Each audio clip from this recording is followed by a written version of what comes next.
Orion is Kings Island's tallest roller coaster and newest thrill roller coaster as of the time I'm recording this video.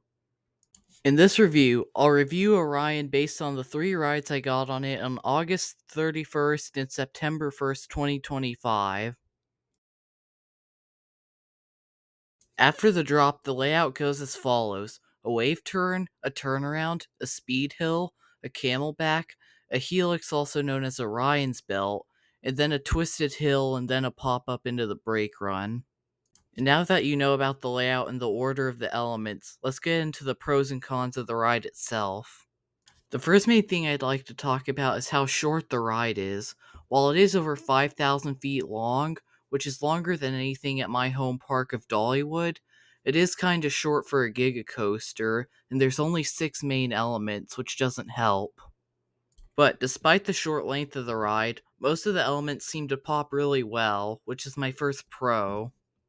Because aside from the wave turn, every element seems to have some sort of force. The main turnaround in Orion's belt offers some positive Gs. While it's not a lot, it's still decent.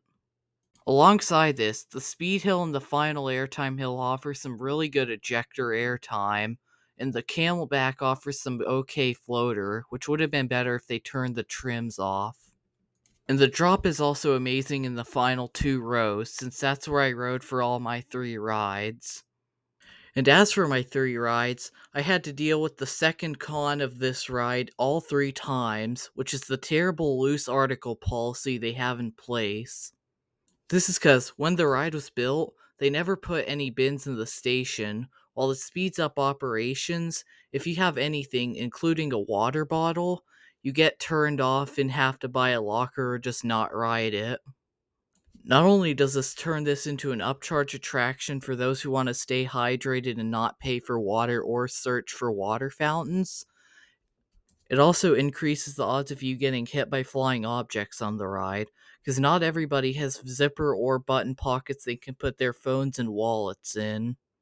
But because people don't have to fool with their loose articles, at least the operations are fast.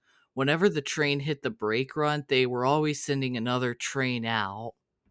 Also, even with the fast operations, the operators never stapled me once. There's a little panel in the back of the station that tells the operators when the lap bar is secured, so that helps a lot. And one other annoying thing was the stacking on this ride. Whenever you get back to the brake run, you're usually sitting there for a few minutes before you can actually get off. And one other thing that really bothers me is on the camelback after the speed hill, there's a trim that really kills the airtime on it.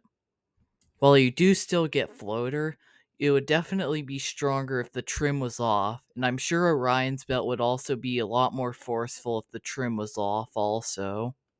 But one thing that stuck out to me in a good way was the color scheme of the ride, which I really loved. The blue track looked really good and the white supports complemented it really well. But in contrast to how good the coaster itself looks, the queue isn't the prettiest aside from one spot. For the main part of the queue, they just seem to put some cover over some seemingly random spots and call it a day. There is one building before the climb up to the station which they seem to put a lot of effort into, but it's only a small part of the queue.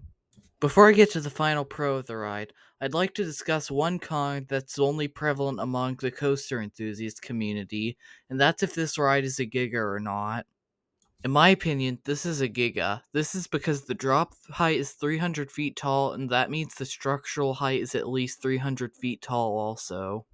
But whether this is a Giga or not can't take away from the final pro of the ride, and that's the awesome night ride. This is a really common theme for the coasters at Kings Island, which some of the ones I got night rides on include Mystic Timbers and Adventure Express, both of which were pretty crazy. Orion is no exception to this. You're so high off the ground you can see the lights of some of the surrounding suburbs and some of the lights from Kings Island. And now, let's get to what I think of this ride, because I have some very mixed thoughts. Orion's definitely got some strong elements, including the speed hill and the final hill before the brake run, but it's also got some weak elements like the wave turn in Orion's belt. Orion's definitely got several good factors going for it, including speed, good restraints, and good airtime.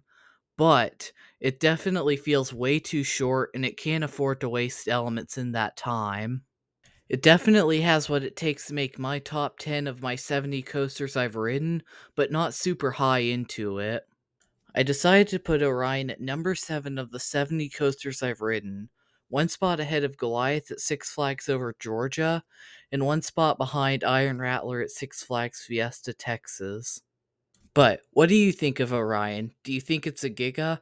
Feel free to share your opinion down in the comment section below. If you really enjoyed my video, liking, sharing, and or subscribing would help me out greatly. Thanks for watching, and goodbye.